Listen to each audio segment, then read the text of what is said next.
Good evening, everybody. Welcome to Just Shelve It. I'm Jesse Arnold, and this is Shooting the Shelf, episode 22, live on YouTube tonight. I just want to thank you all for joining in, whether you're watching this live or on the replay. I appreciate it.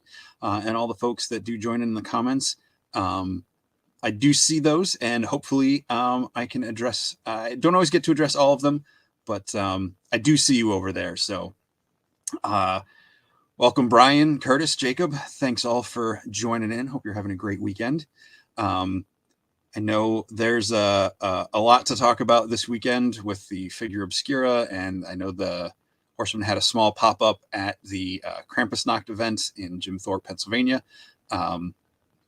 So some folks were able to already get their Father Christmas in hand because they were there. What's up, Mike? Joe? So anyway, without further ado, give a warm digital round of applause for the one and only David Williams. Hey there. Welcome to the shelf. Thank you for having me. Hello, everybody. Absolutely. Lots of familiar names. I have the comments on so I can see. Excellent. What everyone's saying. So you got Eric LeBron's in here, and who else? I think I've hit everybody that's in there at the moment. So thanks all for joining tonight. As I do my doubleheader weekend, I had Eric LeBron on last night. Sean's here, and I got you tonight. Next week I have another doubleheader, but it's 2 on Sunday, 1 in the afternoon, 1 in the evening.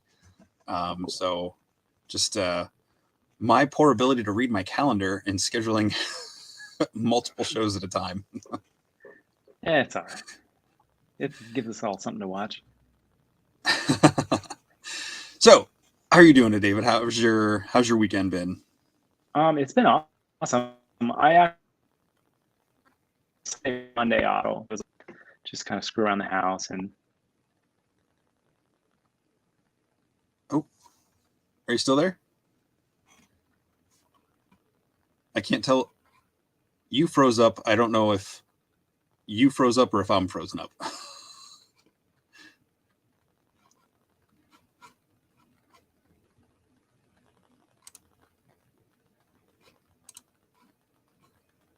See, David, if you can hear me, I'm gonna take you out and bring you back in.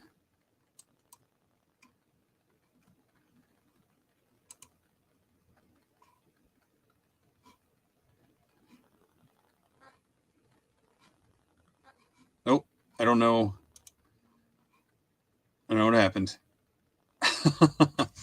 All right, we'll give him a second. I'm gonna. Oh, let's see. Was that me or you? I don't know. I think they said you froze, and I tried to bump you out and bring you back in, and then there was nothing. So you made it back. So that's what matters. Well, here I am. Saturday or today has been just like a regular day. Nothing exciting. Okay. That's what I was getting at. Oh, and then I'm off Monday as well. So okay, it's kind of my whole weekend. Okay. Very cool. Well, starting with weekend topics, what did you if you followed the Figure Obscura Father Christmas release? Are you into that? You passing on that? I loved it. I thought it was so cool. I like that they went like traditional Santa. Like, I think it's crazy that we're getting like an awesome Mythic Legion style Santa figure. Yeah. And then up close, like all the stuff that he comes with, and it's an excellent release. I was really excited about it. Yeah. So I got the all in, and then I picked up a second one. Excellent. Probably just for parts. Very cool. Yeah, I had a very generous Secret Santa send me a gift card, so I was able to snag one. Oh, that's cool. That was a nice surprise. Yeah, it's really cool. I like everything about it. I was telling Eric last night, I'm trying to think about how to take his arms or what parts from him I can to switch with like goblin pieces and still get his coats and stuff back on so I can have those bare arm upper arms. Yeah, those are really cool. Like I think there's only a couple of figures. Like Snag has those bear arms up top. Mm-hmm. Um, And the and female 2.0s. yeah, like Dorina and Cassia and stuff. Yeah. But yeah, those are excellent parts. Um, I'm I'm planning on putting 1.0 hands and feet on him. Because with like just a little bit of heat, you can get the 1.0 feet on the pegs, and that way they do look a little small, like his hands and Yeah. feet sticking out of that coat. So I'm just going to use the leather hand pack, like the black ones. That's a good idea. I would probably do that as well. Yeah, I was really excited about it. Yeah, I think it looked great. Yeah, I love the traditional look, and I did see someone posted. I don't know where it came from. I'm assuming on the Source Horseman site somewhere, or even on Storesman. It says the initial release. So it sounds like they'll be doing an alternate version of it at some point in the future. Yeah, I saw that. I just saw that like a few minutes ago that somebody posted that. I imagine it'll be like the Krampus thing, which I got a couple of those coming. I'm super excited to put those up. I'm just going to use them for Fury Clan parts. Yeah. So yeah. I hopefully I'll grab one of those, and I want to use the cat head from the Furious 4-pack. Yeah, me too. Krampus. Yeah. Yeah, that's exactly what I'm going to do. I think I'm going to do like black armor and stuff, but because all his armor, the Krampus stuff, is all red and green. And yeah. Oh yeah. I'll probably just repaint it.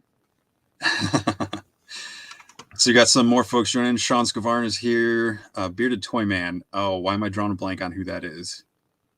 You can get mad at me. I'm sorry. We just talked today. I should know who that is. I'm just drawing a blank. Danny's here. Yeah, Erickson, maybe a forest green coat. I think that would be cool if he came with like a green. Yeah, green with like cool. A brown under tunic or something. Yeah, I think it's cool that he came with that. He has like a separate tunic underneath. I thought it was just going to be like the loin piece. That's what I thought too. The initial pictures, but I think it's cool that they send out like review samples to the guys to do like a review like the day of. Yeah. I was really stoked to see that. Yeah, what was it? I've only noticed that with the Headless Horseman, and now with Father Christmas with Dorklair and Toy Bro. Those are the first times I've noticed, but I'm still relatively new to all this, so I think that's the only two. It just seems like okay. Seems like more. But yeah, those were great. As soon as I saw that Toy Bro was doing one, I kept checking I caught me that too. Yesterday afternoon. Yep. Brian here saying it was great meeting you and talking for hours at LegionsCon. Yeah, that was cool. It was out in the lobby, which was probably one of the most fun things about LegionsCon was just hanging out. Yeah. And it was I think it was Sunday night when it was like kind of dead or kind of slow, and we just talked about the diorama or the whole setup that he put together. But yeah, it was a great time. Very cool. I know Sean said he got to hang out with you in the lobby, I think Saturday night, maybe. Yeah, that was really cool. I was really excited to meet Sean because I had interacted with him a few times on the Cabal, and he just seems like a cool dude. And then I realized he was associated with like all the other podcasts that he does. Yeah, so it was cool to hang out with him. It was so cool to meet everybody out there. I do some commissions for a couple of people, and it was cool to meet them in person. Like, awesome. Did you like Richard Jones was one that I spent a lot of time with. I paint stuff for him all the time, and it was cool to just hang out and drink beers and talk about toys. Awesome. Yeah, that was. I knew it was going to be get overwhelming going into it, but last year I didn't know I mean, I knew Jeremy's name and Nikki's name. That was pretty much it because I was still really new. And it was overwhelming then. So even I'm like, all right, I'm a little more prepared this year. Like it still was overwhelming in the best of ways. I had a really cool first experience right after check-in. I dropped off my bags and got in the elevator, and the three Legions Lair guys were there, or Legions Lounge. So it was Trevor, Nate, Oh, and okay. Bill, and they were all in the elevator. And I introduced myself, and they were all happy to see me and super welcoming. And from that point on, I was like, this is going to be the most fun trip ever. Awesome. And it really was. It was really cool. Yeah. Okay, so Bearded Toy Man is Jordan. You helped him in the Yes. pop and swap. Yeah. That was at the Wolf King pop and swap breakout room. And Yeah, that was so much. That session was so much fun. it really was. It was bizarre because I think we've addressed it before. Like, I just assumed everybody there collected Legions and had a ton of them. So it was cool to like kind of get to do that for the first time with people. Yeah. But also like get to know these people. It was cool. We all got to hang out. And we went to dinner that night. And oh, cool. it was just a cool That's experience awesome. all around.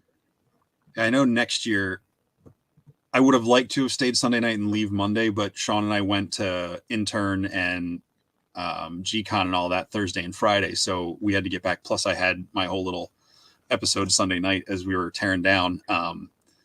But yeah, next year I'm planning to get there early Friday and leave sometime Monday so I can enjoy like the last hours afterwards. Yeah, it was cool. It was an early night on Sunday, but it was still really cool to just like we got to watch them all break down, and they all hung out a little bit more.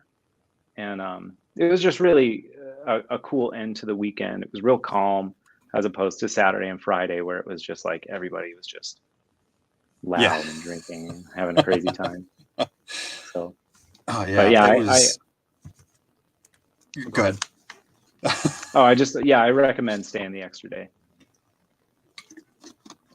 Yeah, I know with me with work, I was already taking 2 days off, and Sean was, away from his family for a couple of days, so we both needed to get back. But yeah, next year, hopefully, I'll plan through Monday. Oh, looks like we froze again.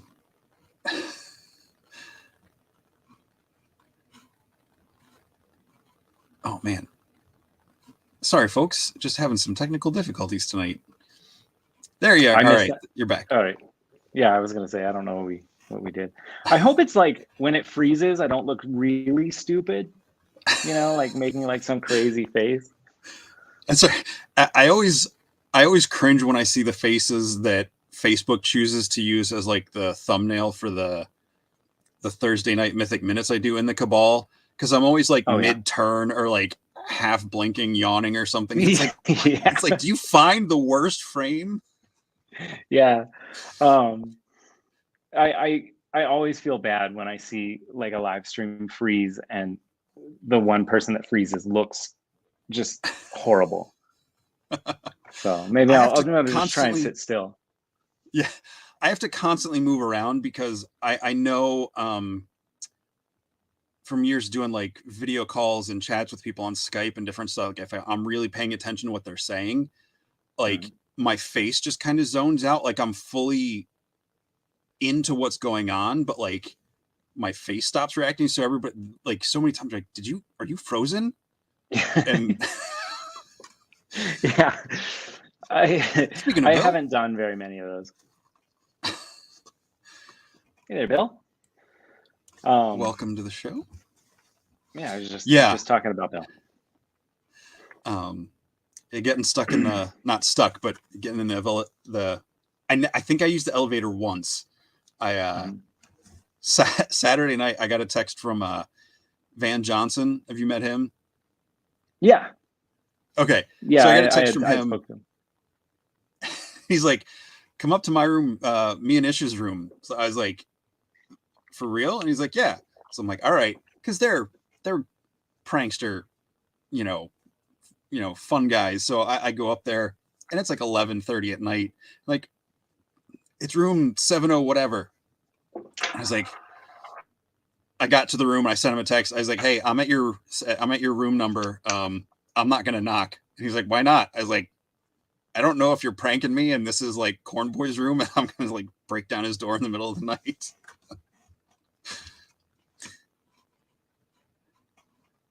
Oh.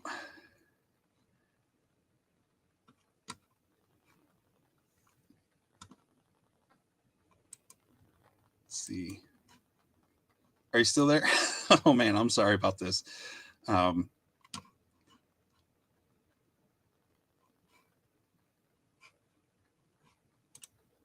right. Well, folks, if you can still hear me, I'll just ramble on until David comes back. Yeah.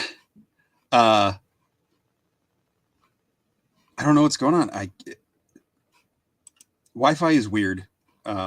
It's a weird thing. It's a wonderful thing, but it's a weird thing. So we'll soldier on, and looks like he logged out or is refreshing. So we'll get him back in a minute. So yeah, so recounting stories from LegionsCon. Curtis, I'll agree with Jordan like that. The way you guys ran that Wolf King breakout session, which is the only one I made it to, was a lot of fun. And it was a really cool idea. It was really cool to see folks like Jordan, like going through the pop and swap stuff for the first time or getting help with it. So that was a really cool thing. Yeah. So yeah, I'm sure David I'm waiting for him to pop back up as soon as he reconnects. We'll get him back in here. So,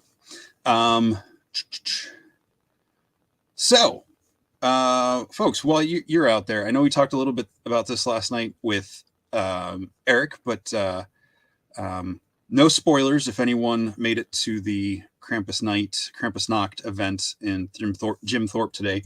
But apparently they had the Father Christmas there available for pickup, along with some of the other items that came along with him. And I believe they had regular Krampus, and I don't know if they had the Headless Horseman or not, but I saw some pictures of the table, and I won't spoil it, but I think I saw some of the items that were in the bag that have not been revealed. So don't post it in the comments. I want to be surprised when that comes up in case what I saw was not the real thing. Anyway, let's see. I guess I'll check my phone to see if he's messaging me. Make sure I'm not missing anything. Yeah. So I guess I'll use this moment to do some of my end of show wrap. Oh, hey, he's back. All right, here we go. So I just switched over to my phone. Oh, okay. So here I am. All right. Well, welcome back. No, it's all right. It happens. So yeah, we were just talking about the LegionsCon, wrapping up there, the breakout session, and helping people doing the pop and swap stuff. Oh, you still there? Yep, I'm here. There you are. Okay. Is my audio okay? Your audio's fine. You're going in and out of picture is fading to black, but I still hear you. I did still hear you.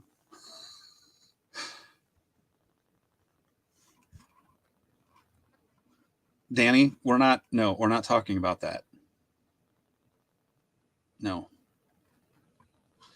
Oh boy. Well, I will say this. We both have the same shirt on.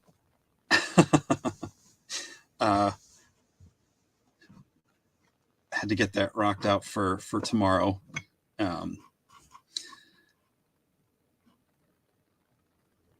Intensely something. Yeah. See, you could be doing a really good job of just mimicking the story I was talking about, how that's what I would do to people, not realizing I was doing it. So,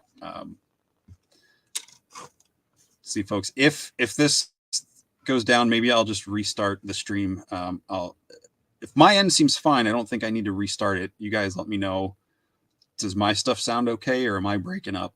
I don't know. Let me know.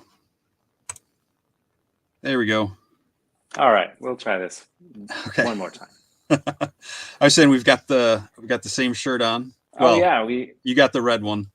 yeah, I missed out on the first one, or I passed on the first one. But, I all think right, so where were we? wrapping up LegionsCon, the Pop and Swap, Wolf King breakout. Mm-hmm. Yeah, that Oh was no, yeah. Good. yeah, it was cool. Go for it. No, I was just telling the super anticlimactic story about not knocking on Van and Ish's door at 11:30 at night because I thought it was someone else's room and they were pranking me. Oh yeah, that's what we were talking about. The hotel was cool. Like I had my own room, and I would just go back and forth and just like drop off my stuff or just go kind of decompress. Yeah. Um, but for the most part, I just hung out in the lobby. Yeah, I think I pretty much went back to the room when the show closed down and then just to drop some stuff off and then go to eat. And then whenever I finally went to bed, but yeah, I was not in that room much. Yeah. And they were cool rooms. Like they're probably some, at least ours, the room Sean and I had, like they had like the living room area and then like a separate door into the bedroom. I was like, this is actually kind of cool hotel room. Yeah, mine did too. It was actually really neat. Like it was cool. I would have like I when I was put all my stuff away and like unpacked all my figures and stuff, it was like I did it on the desk with like the light and everything. Nice. So it was a neat room though. Yeah. Yeah. So in a way, I'm a little disappointed that we're not going to be in that hotel next year for the convention itself, just because those rooms were kind of fun. Yeah, me too. But I'm sure the other ones will be just fine.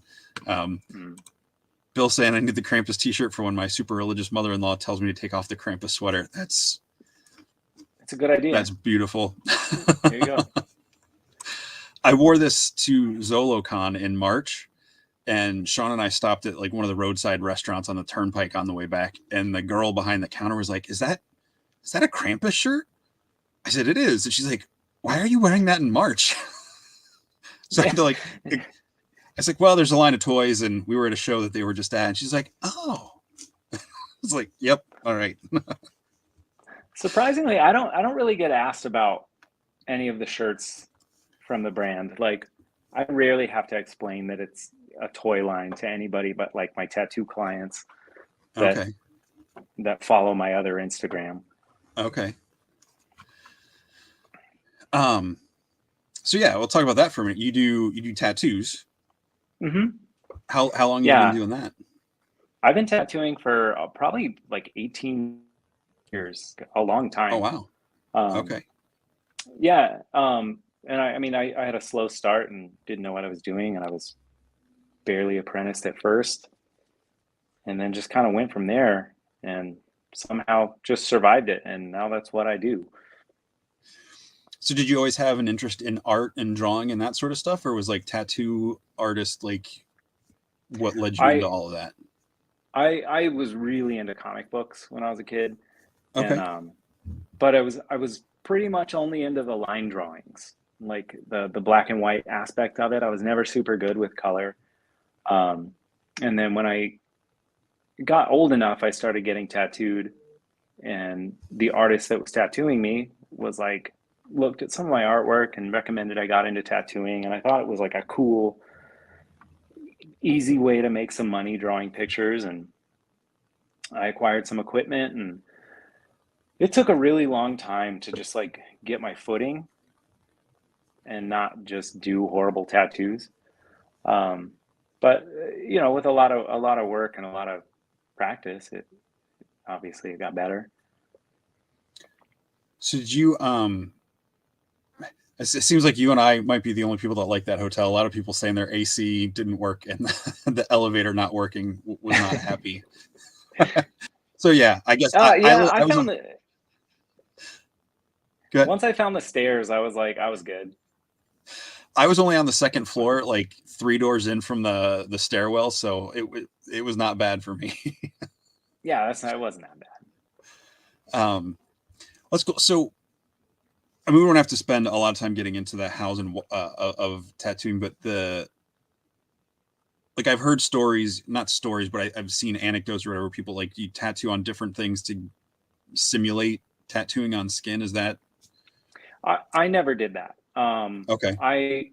I got into tattooing, like I just tattooed my roommate. That was the first tattoo I ever did. Okay. And it was like the day I got all my equipment. We just like Okay. tried to figure it out. And then I tattooed myself, and it was messy. It was ridiculous. I had no business tattooing, but you know, it helped out in the long run. Okay. And you were talking about interesting comics. What you said you like the line art. So did you follow the artists, or did you like stay with stories and read stories too, or was it mainly just the art that grabbed you? I was really into the X-Men when I was a kid. And then like all the independent comics that started coming out, like Grendel and Hellboy, and like that whole Cliffhanger series, like with Oh yeah. Crimson and Battle Chasers and Okay. Danger Girl. Yep. And Joe Madureira is when I started get really into the art of it. Okay. With Battle Chasers. Okay. Yeah, I love that. I was so glad they finally put out a couple issues or an issue or something to kind of not really wrap it up, but give us a little bit Like more a couple years ago. I haven't actually read that. Oh, okay. But I would like to. I just never think of it. It's been out of my mind for so long. And it was a few weeks ago when you guys talked about Battle Chasers that I was like, oh yeah, that was like my favorite comic book. Awesome. I work in a comic shop part-time, so it's that sort of stuff stays a little more in my peripheral. I guess a little more than peripheral, but well, we got another third of the Legion's Lounge in tonight. Trevor's in. Hi, Trevor. And Dwayne's here, and Douglas is in. Good evening, fellas. Thanks for joining in. Yeah, Battle Chasers was so fun. I don't know. Was that the show where I was talking about who I thought should play Garrison? I think so. I was okay. Listening and I heard Battle Chasers and perked up. And I don't know a lot about movies. Like I don't know actors or like things they've been in. I don't watch a lot of movies. Okay. But when I do, it's just like I just rewatch the same things over and over and over. Okay. It's really hard for me to get into like a lot of modern stuff. I'm really over like the one-liners and everything's got to be silly, you know? Yeah. So it takes a lot for me to actually just like watch anything lately. Okay. Well, maybe since you like Mythic Legions, maybe this one might be of an interest, and it's an easy non-franchise to settle into. It's just a one movie just came out on Netflix this week, Troll. I don't know if you saw anything about that. I saw it on my new screen, but I was thinking of checking that out. Have you watched it? Yeah, I watched it this morning. I enjoyed it a lot. Okay, I'll check it out. I love that sort of stuff. Like I love like swords and sandals stuff. Okay. Or just fantasy. So general. It's essentially like you're not like a Hollywood blockbuster disaster movie. It's kind of like the premise of a disaster movie, but instead of the earth shifting its poles or, everything's going to freeze or whatever from those, it's, a troll gets discovered in, I believe it's Norway. So it's fun, and it's in the, I don't know if it bothers you or not, but I like watching stuff in the original language and reading the subtitles because the English dub-overs always drive me crazy. Oh, they're usually so bad. Like that does not look like the voice that should be coming out of that person. No, and I'm a caption person. Like there's captions on everything. Okay. When I watch it, so that never bothered me. But I'll check it out for sure. Yeah, that one's fun. And if you want something holiday themed, if you haven't seen this, Rare Exports. Okay, I don't know what that is. That one's it's probably like 10 to 15 years old now. It's another, I don't know if it was from Norway, but it's another one where it's this little kid, they think they find Santa in this like ancient mound in Norway, or in this like rural like reindeer farming town or something. And it's kind of a horror movie. It's more in line with the Krampus movie, but it's a little less goofy than that movie. So All right, I'll check it out. yeah, I that just started. rare exports. We're exports. I just started Willow this morning. Oh, nice. On Disney Plus, and I'm super excited about it. So far, it's pretty awesome. I'm not even through the first episode, but Okay. I loved Willow as a kid, Yeah. so it's cool to see it back. Like I love all the Star Wars stuff they've been doing. I think Andor was great, but when I saw they were bringing Willow back for a series, I was so excited. Yeah, I was more excited about that than anything. I really liked The Mandalorian, and I liked parts of Book of Boba Fett. And I haven't watched Andor yet. I just haven't had a chance. Okay. But I've heard nothing but good stuff, and I loved Rogue One. If you like Rogue One, you'll probably like Andor. It's that very much, kind of Dirty Dozen, kind of more the less fantastical side of Star Wars, which I love that as well. But it's cool to see like why the Empire was actually bad finally. Yeah, I'm excited to watch it. I'll get around to it. Sorry, Danny's saying that Trevor only watches David Cronenberg movies while eating buttered noodles. That's a very specific. Yeah, no, Will, you said you didn't finish the first episode yet? No. Okay. I don't know why. I got distracted with something. But that happens. Did you make it to the villains yet?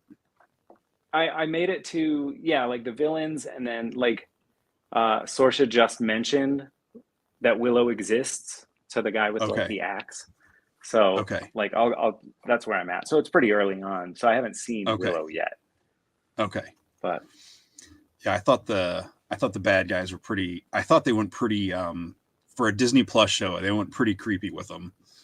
Yeah, so the beginning was like, it seemed real lighthearted and kind of weird.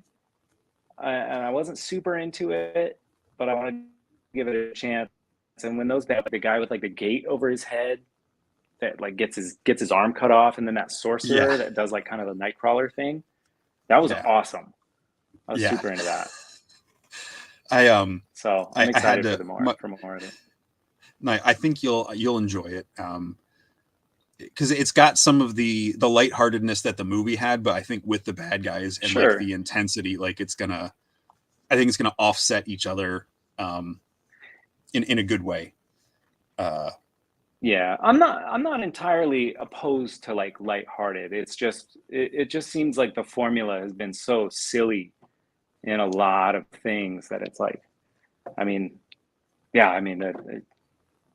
don't even want to get. I don't want to be the bad guy and say a bunch of mean things about movies. No. Because like I loved Book of Boba Fett, but there's definitely stuff in that I thought was silly, but I liked more than I didn't like. And same can't be said for me with Multiverse of Madness or Thor: Love and Thunder. Like I saw enjoy those Multiverse movies. of Madness. Neither did I. I thought that the like the cape thing was like the coolest thing in the whole movie. With the souls at the end. Yeah, that was really cool. Yeah, that was awesome. But that movie was kind of dumb, just in general.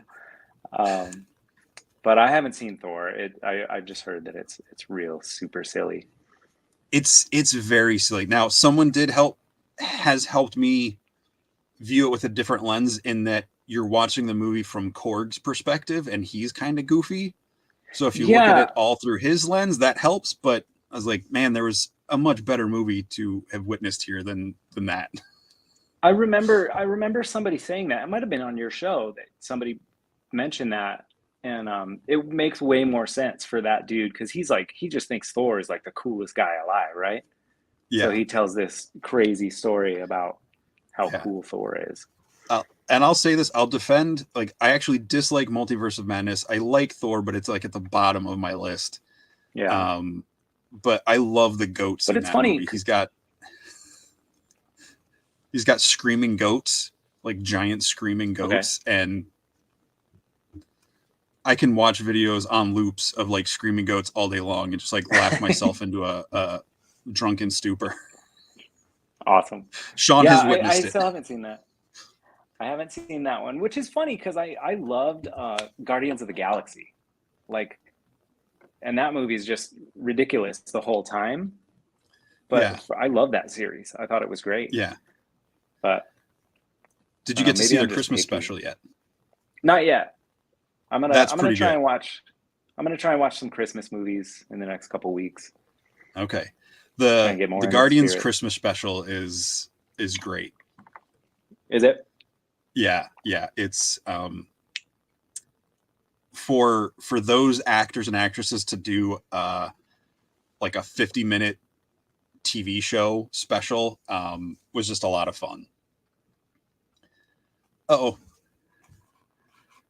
I think we froze up again. Let's see. All right, David, I'll give you. I'll just wait for you to come back. Let's see here. Bear with us, folks. StreamYard's just not liking us together. Mayo torture room and now screaming goats. All right, Douglas. There is no torture room. I despise Mayo. I do like screaming goats. So I mean, that's two lies and a truth. I don't know what's going on here. Yes, Sean has witnessed many of Jesse's drunken laughing stupors. Yes, honking does ensue. It's a bit ridiculous. That's how they got the goats to scream. You guys. Let's see here.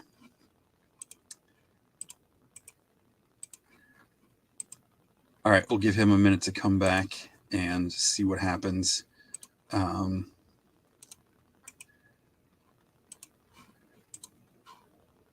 So,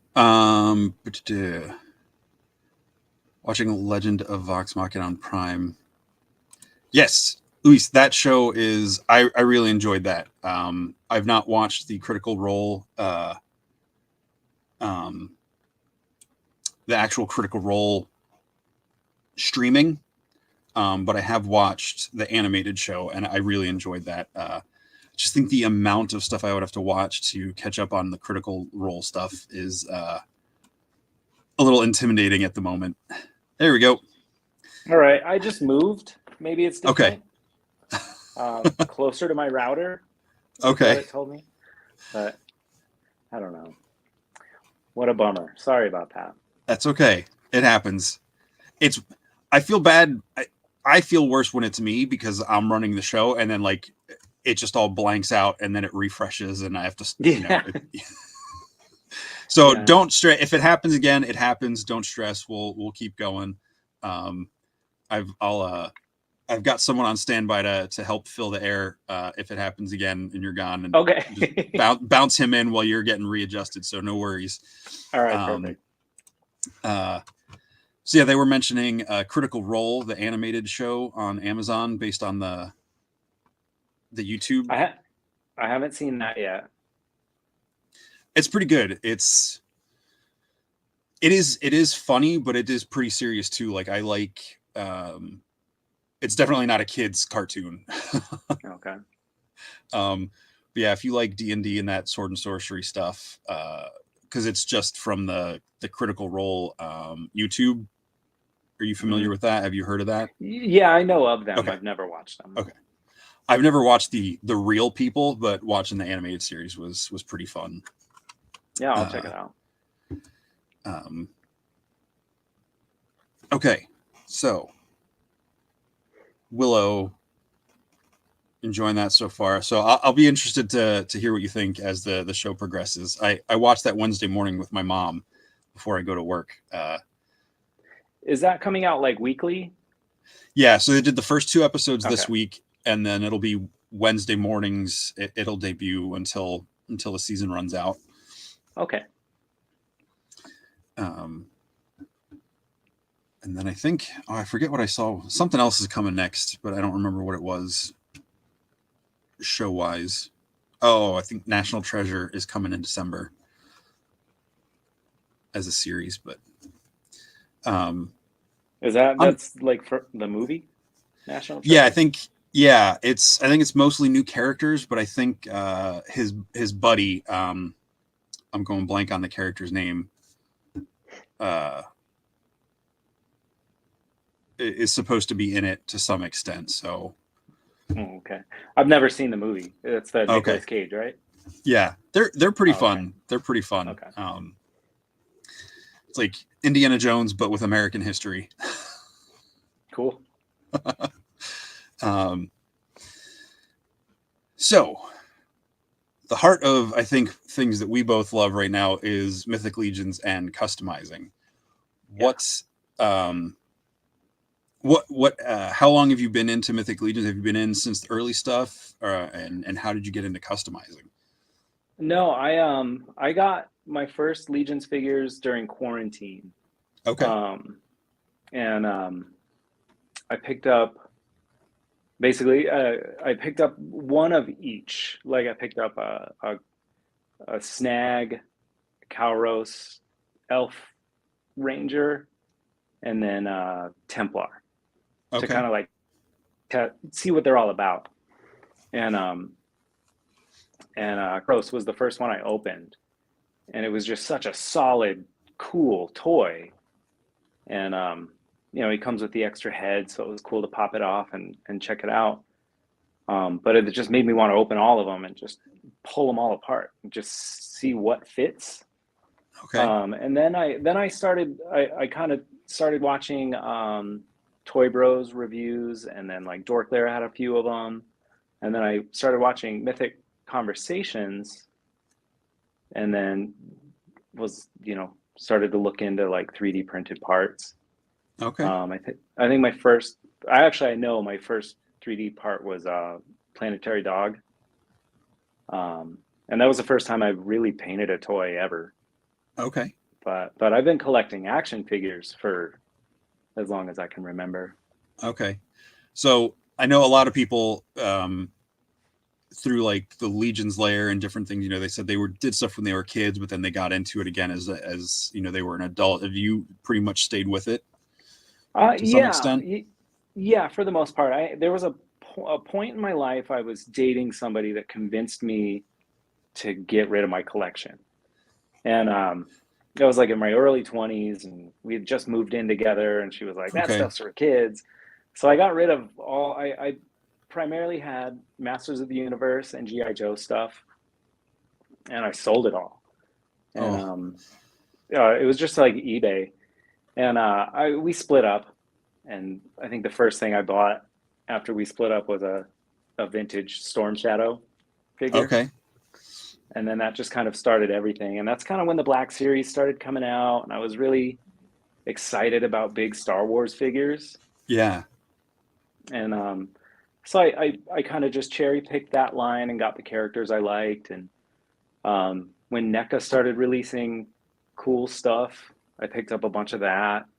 Okay. I have the original Mirage NECA turtles. Oh, nice. And those I've kept in my collection forever. Like those are things I never got rid of. But I just like the aesthetic of those, and I always love the turtles. So I missed out on those. What was that? Suncoast in the mall had them, and I just couldn't bring myself to spend the money on them because it was a box set. It was pretty pricey for me at the time. I think early this year, I found like one of those Chinese knockoffs of just Raphael because he's my guy, and I'm like, I don't need all four of them. I just need him. I picked up those knockoffs on eBay, and my originals I just put they're in storage. They're safe and sound, but those knockoffs are my display figures, and they're so good. Okay, they're identical to the originals. Yeah, the only thing I noticed is I think when I pivoted one of the feet on the rocker, the plastic started to stress a little bit. Yeah, I could see that. But other than that, just to get it in the pose to set it up, but otherwise, look-wise, they look really great. Yeah, those are definitely anytime I buy imports, or I've been familiar with the heating up figures like the whole time I've bought toys. Okay. when I took those out of the box, I heated those all up, and they never gave me any trouble. But I really like those toys. I didn't know about heating them up until coming home from LegionsCon last year. I got the ogre builder, the Legion builder ogre from Nikki's table, and the little note fell out that said, if you open these, if they've been in the cold or whatever, warm them up a little bit first or something. I was like, oh, is that a thing? And like the next week I got a Nubnik in the mail, and just pulling him out of the package, his left arm snapped. I was like, oh man. Really? It had been inside. It had been in my where I work for a couple hours before I pulled him out, and but man, yeah, I haven't had any Legions figures break yet. I got two right there, but I think that's my only QC I've ever gotten. Which one? I missed that. Oh, I got a character that had two of the same pauldron. Okay. But that's my only QC I've ever had with Legion stuff. Yeah, I think with him, I realized that the Goblin, at least like the 2.0 arms, and maybe all of them, are turned more inward than out, so they wouldn't go straight 90 degrees. You can't see what I'm doing. Like they would go in, like into the hips instead of up, like he's lifting a barbell. Oh yeah. So now I always check when I pull them out. I make sure and look and see which way the hinge is pointed before I start to. Yeah. So again, I think that was all on me. But yeah, I usually let stuff warm up, or I've got my hair dryer on standby. Which funny, I have long hair. I never owned a hair dryer until like 3 months ago when I really started wanted to like do more customizing stuff with pulling the shoes and stuff apart. So yeah. So how long was it from getting the first batch of Legions to getting like the planetary dog pieces and the customizing started? It was a few weeks. But it was quarantine, so it was like there was nothing to do. Okay. So I watched all of Jared's videos, all of Dorklair's videos, all of every Mythic Conversations there was. So by the time I like got more Legions figures, and there was still the Alithia pre-order was still going, so I was able to get a few of those. Okay. But I didn't go all in because I was like, I'll just get the bats, or like the vampire guys. So okay. I ended up most of them I ended up getting on Big Bad. Okay. So very cool. So when you customize, I know I've seen some of the tribute ones and other things you've done. Do you have a favorite thing you like to do that are like, do you like the homage stuff? Do you like coming up with your own characters more? Just depends what hits your fancy. Mostly it has to do with the sculpts. Like when somebody posts a new sculpt on one of the third-party sites, I can kind of see the character with like different colored hair, or he looks fun to paint. I like painting humans and dwarves a lot. Okay. So it's cool anytime I get any more of those. But yeah, it's mostly the sculpts. I don't typically make up stories or have a particular thing in mind when I make figures. And if a tribute just comes to mind, then it's fun to do. But it's pretty few and far between. I like to just kind of have random new characters. Okay. That. I was looking through some of your pictures, and it's weird. Like I've been following your page for a while, and like you had messaged me on Facebook Messenger a while back, and I didn't put together that conversation was the same you. Person. And it just because when I sent you the link in Messenger, I was like, oh my gosh, I felt like such an idiot. Yeah, it's that happens to me too. It's almost like it's just almost like two totally different audiences or like different presentations. So yeah, that's happened to me before. Like I'll talk to somebody on Instagram and then we'll find each other on Facebook and realize we've traded figures. Yeah. Or like, yeah. Well, and I always feel like if I'm messaging someone, for some reason, I feel like if I'm doing it on Facebook Messenger, unless it's someone I'm really familiar with and, have a history with, I feel like I'm bothering people when I send them Facebook messages. Oh, me Especially too. if it's just like, but like Instagram messages just feel so much more kind of like, hey, like, I don't know Yeah, just what more the difference casual. is. Yeah. Yeah, I personally, I rarely reach out because of that. Like, I just don't want to bug anybody. Whereas I'm pretty close to my phone all the time, and I welcome messages all the time. Like, I have nothing better to do. I'm either just drawing or making toys, That's so awesome. I'm pretty easy to reach.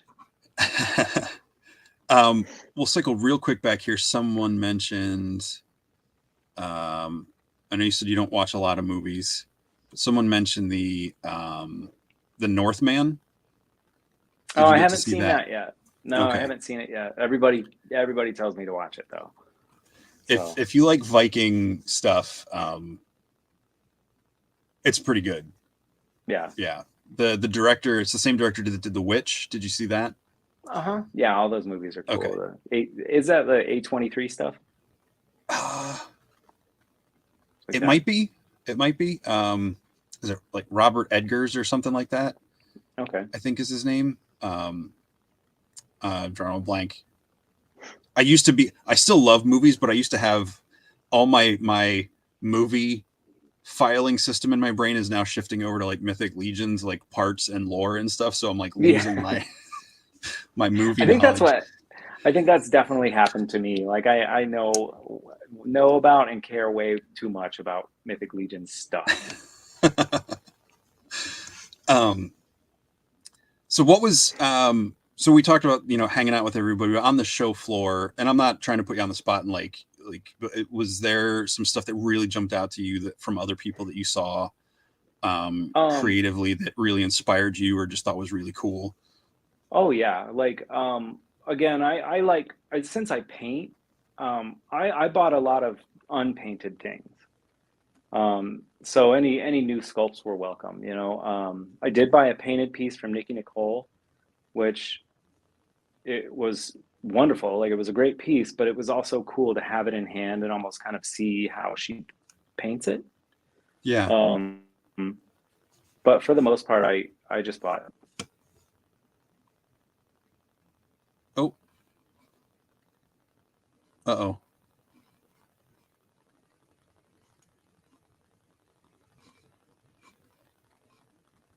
Give him a couple seconds here. All right. We've got a pinch hitter coming on the show to help fill in the gaps. So David, do whatever you got to do to refresh and come back. I'm gonna drop you out of the screen until you're back. And Curtis, thanks for I'm here to joining pitch in. it. Thanks for hanging out in the back, the green room, until David gets back on here. So Not a problem.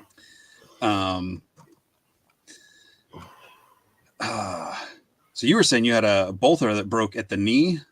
Yeah, that's really, I mean, I've had a few shields and stuff like that have, broken the little peg off of it. But the only figure that I had that I could remember that broke was the Bolthar. But like I said, it was my fault. I went to go bend it and there was some tension there. Like it didn't want to go. And I didn't like do it hard, but I, kind of tried to bend it a little bit further and it just snapped. So should have heated it up. But it was a figure that I knew that I was going to kind of leave in one place anyway. So I just glued it, didn't worry about it. I've seen some people do another fix where you can like put a screw into it and I don't know, do something to where it'll still like retain the mobility. But yeah, I just glued it. Okay. So. And Joe, yes, Legions is a better mental investment. I mean, I still love my movies. I'll never give that up completely. But yeah, the mental filing cabinet is filling up with Legions information. Yeah. All right, Chris, looks like David's back. So all right. Thank you very much. No problem. Hey, Curtis. All right. What's going on, David? This is cool. It is. It's like our breakout session. Yeah, pretty much. a couple more people. We're getting rain right now, so maybe that has something to do with it. It doesn't really rain in Arizona, but whatever. I should be back. I'm good. I actually I'm not running off my Wi-Fi anymore. Okay. So I just turned it off. Okay. Dang it. All right, Chris. I'll bump you back to the green room, and that's cool. If it happens again, yeah. All right. Thank you very much. All right, I'm here. All right. See you guys. See ya. Okay. So you were saying you got the head from Nikki Nicole and seeing how she painted it and everything. Yeah, it was cool. It's cool to have that in hand. And there were so many things there and so many impressive pieces that I almost just forgot to buy stuff. Like yeah. I just kept wandering around and checking out new stuff. I bought a ton of stuff, just like parts, but only the one painted one. And I got a couple of Legions figures from the Four Horsemen table when there was no line. But I was gonna say, did you wait in the line or did you? No. I'm only missing a couple of figures. Oh wow. So it's like they're never going to have anything that I need. And as far as extras go, I've done pretty well on getting enough of them, like for customs Legion builders and stuff and parts and okay. stuff. And it's few and far between that I need a part. Very cool. So, were you at LegionsCon last year? No, this was my first one. Okay. Yeah, it was the same way last year because so many people weren't selling last year. I think some people had some heads and stuff, but very few people were selling like full customs. I walked away with a head from Nikki, a head from Jeremy, and I got a custom at the end of the day. I think Dennis Derby was just starting to like, I don't know. I don't know if he was selling the whole time or if he just decided that he didn't want to take stuff back at the end. And I was like, oh, can I get one of your dwarves? And he's like, yeah. And he's like, well, for this much more, I'll throw in another one. I was like, oh, okay. Well, how about that one? And then he's like, okay. And he's wrapping it up for me. He's like, here's 2 heads. And so I walked away with like 2 custom dwarves and 2 heads from him that it was just really cool. He was so cool to meet. I was planning on going to the My Wife Is Going to Kill Me breakout room, and he was doing his painting at the same time. And it was like, okay. I was really happy to be able to sit in on the podcast, but I was super bummed that I didn't get to like paint with Dennis Derby because I love that dude's stuff, and he just is a cool guy. Like I really like him. So it was cool. I always love it when he joins in on a comment thread in the Cabal. Oh yeah, it's always pretty snarky and pretty funny. But like at the same time, so polite. Yeah, definitely. All right, Jared, who is in the breakout session, is asking if you have any painting tips. It depends, like on a particular thing. I have a set of brushes that I use for like eyeballs. But my biggest thing is I never use. I don't even know how to like start colors. Like I don't use white ever. And I don't use black, like just the color black. Like I'll always use kind of like an off. It's like I forget what the Citadel paint is, but it's like a grayish black. Okay. And then when I do eyes and teeth and everything, I'll use like a cream color. Those are the only things that I do that I like specifically won't change. Okay. Like I always thought like the big stark white eyes on a custom, like unless you nail it, it's just so obvious. You know, so if there's just that hue of like brown to it, it kind of like goes along with the skin tone. And over time I've grown to really I like the way the eyes look that color. I've started using on eyes. I have this pearlescent, like semi-metallic white, and that actually has a very similar look to like an actual human eyeball. And then I'll try to get my like a wash in to like get like right at the edges under the eyelids and stuff. Yeah, I was hoping to catch some of those breakout sessions. I never really work with washes like on skin tone and stuff. I don't know how. Every time I do it, it just looks it just kind of ruins it. Oh, So I do a base color of like whatever, flesh tone I'm using. Like I'll use like a brown or like an off skin tone, and then I'll dry brush the skin over it so it gives okay. like some depth. And that's been like the new thing. And that way you kind of like there's like different color inside the ears and under the nose and like the nostrils and stuff. So Mm-hmm. I'll paint a figure like almost like a pinkish, Okay. pinkish brownish. I don't have any of my paints here, or else I would tell you the colors. I think it's Bugman's Glow. Okay. I'll do that base, and then I'll do Cadian Flesh over it, and I'll just dry brush it. Okay. And it gives you all those like recessed parts are like they're accentuated. Okay. So, but I've never used washes on skin. Or I've tried, but I've never been happy with the result. I've only I got into painting stuff like this through D&D miniatures. So because they're so small, like the faces, the detail, like they're there, but they're so small, they're really hard to get fine tuned in, with the brushes and stuff.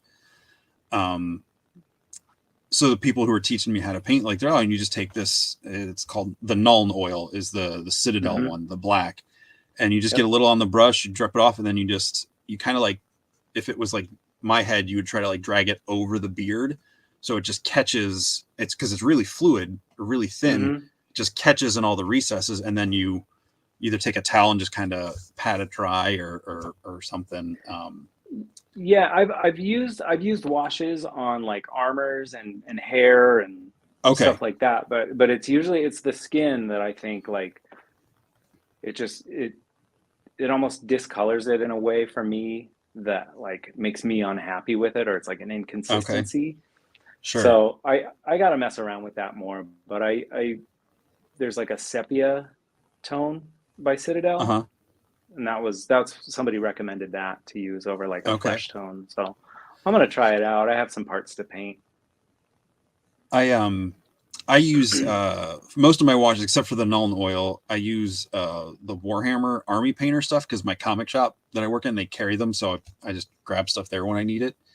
They have a strong tone and a soft tone where it's like a brown, and one's darker, one's lighter, but like those have really helped with like the flesh tones, because then I know when I'm painting it, if the color's not exactly matching like an existing Legions figure, I'll like intentionally try to paint it a little bit, knowing that the wash is going to add a little bit of brown to the tone or something like that, to kind of offset that discoloration that you're talking about.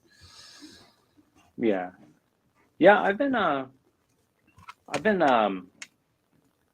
I rarely mix paints.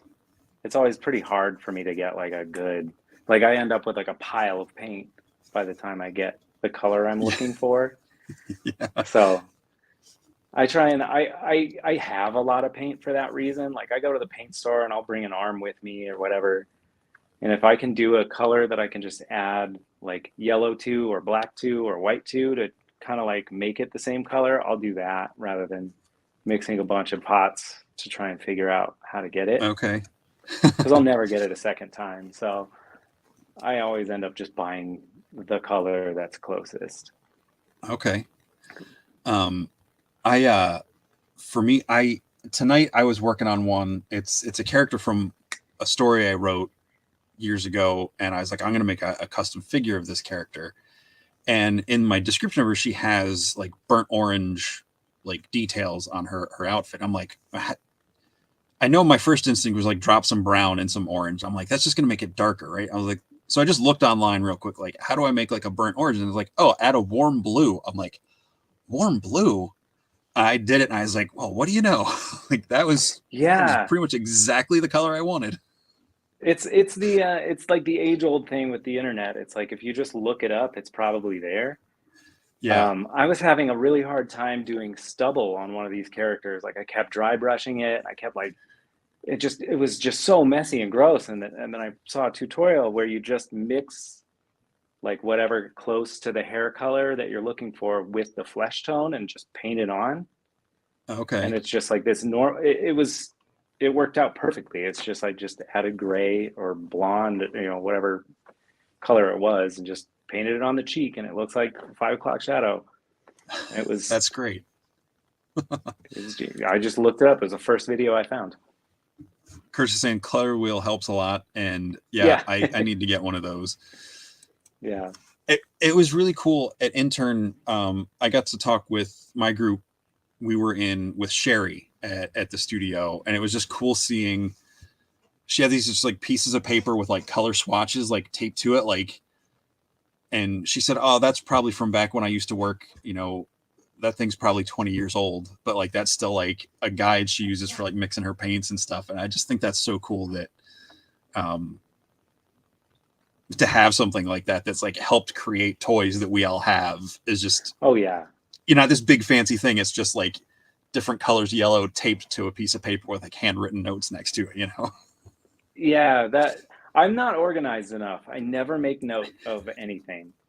There's been a couple that I was really proud of a match that I did, and I like took a picture of it, but it's somewhere in my camera roll. Like Yeah.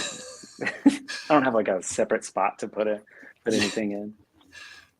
I'll notice like when I'm mixing stuff to try to match a color, because I'm lazy. If it's not a color I have at the comic shop I can pick up, like I don't like driving across the river to the other like game store that has all the different colors and like Citadel and Vallejo and all that stuff. I'm like, I want to do this without going to buy another $8 pot of paint. Like, Yes.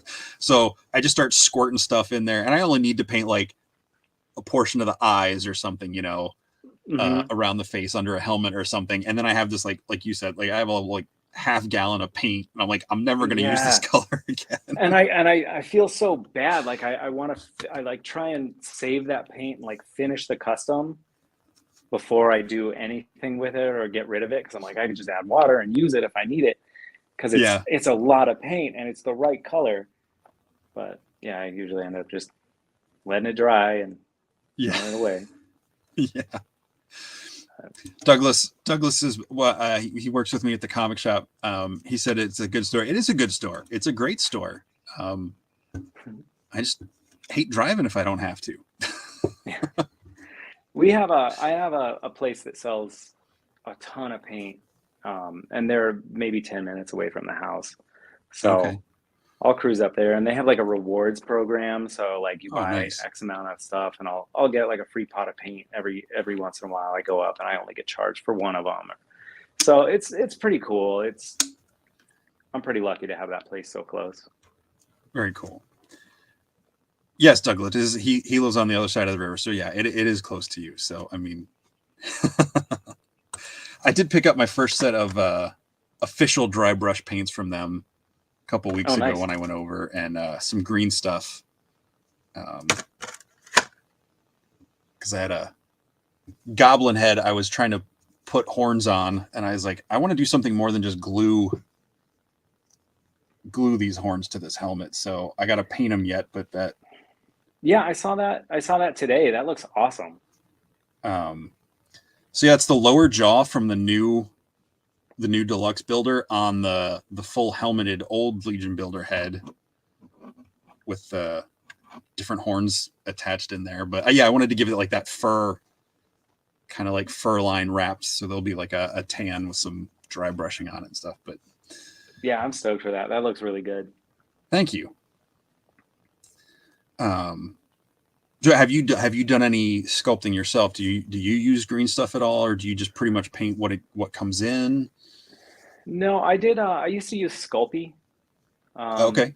Like in the 90s, early 2000s, like with all that Spawn stuff. That was the first time I ever like tried to like customize. But it was like I would try and add like stuff to them. It was never like try and add like my own face or something like that. But yeah, it was like little stuff like fur and More pouches. I did what's that? Yeah. More pouches. Yeah, just more. Yeah, like the 90s stuff, just bullets and pouches and extra small feet, Yeah. you know. Just sculpt a boulder and have the foot like slide into it so you don't have to see the foot. Yeah. That's it, man. I can relate, man. I never really got great at drawing hands and feet. Yeah. So if I can, I'll usually trace a reference if I need to do something dynamic. But I've always been awful, and it was like I never really cared for Rob Liefeld's art, but I also could relate to his inability to draw those things. Well, I mean, he's like one of those guys that like he gets stuff done. You know, it might not be Mm-hmm. the best or most anatomically accurate, but he can get stuff done. Or I know he doesn't do as much of the art anymore, but yeah. Speaking of art, you did some amazing stuff for the Cabal Creations things that Sean and Dusty started a couple weeks ago after the con. That Necronominus you did was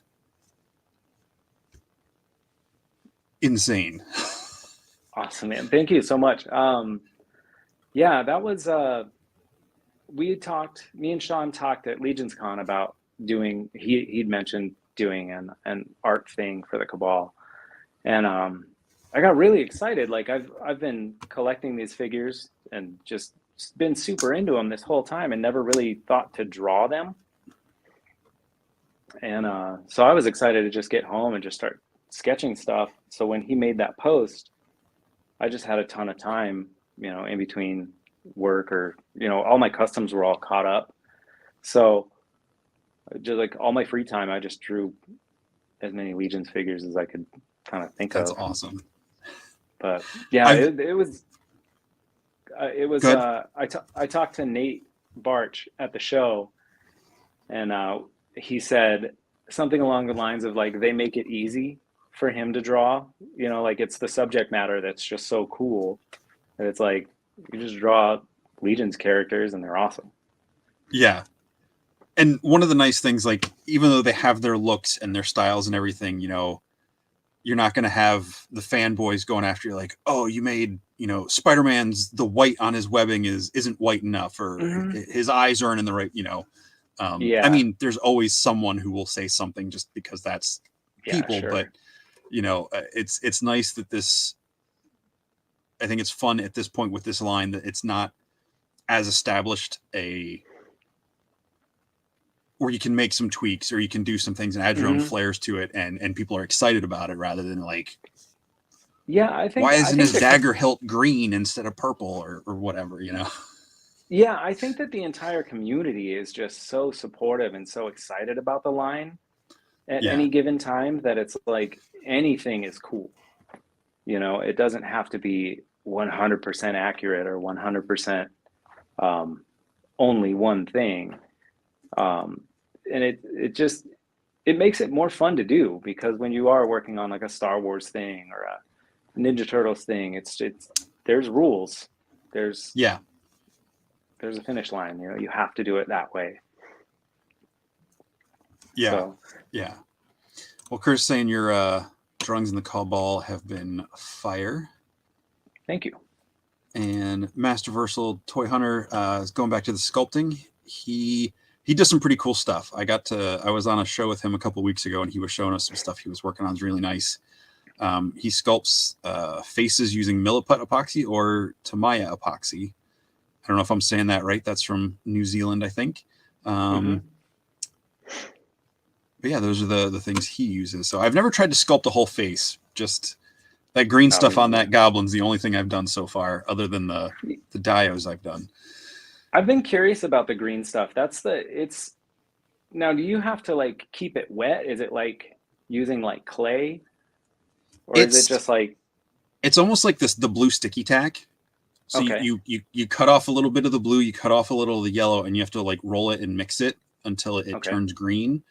And like I was like, you know what, I'm gonna just try this and see what happens, and if it doesn't work, I'll watch some tutorials or something, which I'll probably do anyway. But And then I just kind of put it on, and I had like some cheap plastic sculpting tools that I just kind of tried to smush in and get some of the details in that. And I haven't painted it yet, but we'll see how it looks when I get to that stage, if it worked or not. It's on there, Yeah. so that part worked. And it dried. It would slowly get harder. Like I did the one side as I did it, because there's 4 pieces. So as I did each one, it was getting a little drier. So I didn't know if I was supposed to add water to it. But it was still, what's the word? So pliable. Pliable. Thank you. Enough by the time I got to the last one that it still was doing what I needed it to do. Oh, okay. Yeah, I've just never picked it up, and I've seen people use it, and it always looks like they're like using a tool, and then they'll like dip their tool in water to kind of like keep it pliable. But I don't know. I've again, I could Google it and just look it up. And Yeah. Probably find the answer. Yeah. And my friend Tyler, he does Star Wars customs, Black Series stuff. Does a lot of like Mando and Trooper looking stuff. But one of his posters fell off the wall a couple weeks ago, so it took out one of his Gentle Giant Kanan Jarrus busts from Rebels, and he went in and he like resculpted the collar and redid his hand and part of the hilt, and he just smoothed it out and detailed it. And I mean, he just started 3D printing a year or two ago. And it's just really blown me away. He'd never done that stuff before, and he just got into it. And now he's got like a whole little workshop, doing Star Wars commissions and custom stuff. So, but yeah, he was able to fix it and paint it up. So, I don't even think if I go over there now, knowing that it broke, I don't know if I'd be able to tell it was broken. So yeah, I was like, all right, that's some good skills. Yeah. There. It's something I haven't delved into yet. Curtis is saying there's a liquid green stuff that can be kind of painted or rubbed on. Helps for transitions like cracks. Okay, maybe that's what cracks. I saw. Okay. Maybe that's the kind of. But yeah, maybe you can use water with this stuff. I don't know. I'll learn when I try to do something a little more in depth than chewed gum around the horns. Yeah. So with the, you said you like doing a lot of humans and dwarves. Do you have anything in mind? Like, have you seen some of the stuff that have been coming out the last couple of days? Like, I already forget who put it out. There's that new dwarf with like all the horns on his boots and like the removable faceplate. I haven't seen that. I saw the I think it's the Toy Forge one, the one with like the hood and the long beard. Oh yeah, that one's great. I still got to order that. But yeah, I actually I haven't really checked today. Okay. Or in the last couple days, but yeah, I'm always just kind of trying to keep my eyes out for just new pieces. Okay. I have some stuff, some like commissions that I'm working on right now. So when I do that, I'm pretty much just focused on that. Okay. How does your like, do you just kind of have a general window of commissions where people reach out anytime and you're like, I'm doing this, or do you like post I'm doing commissions now? It's just whenever people reach out. Like, I don't advertise that I'm doing customs or commissions, but there's a handful of people that ask from time to time, and sometimes it's just one head or 2 heads.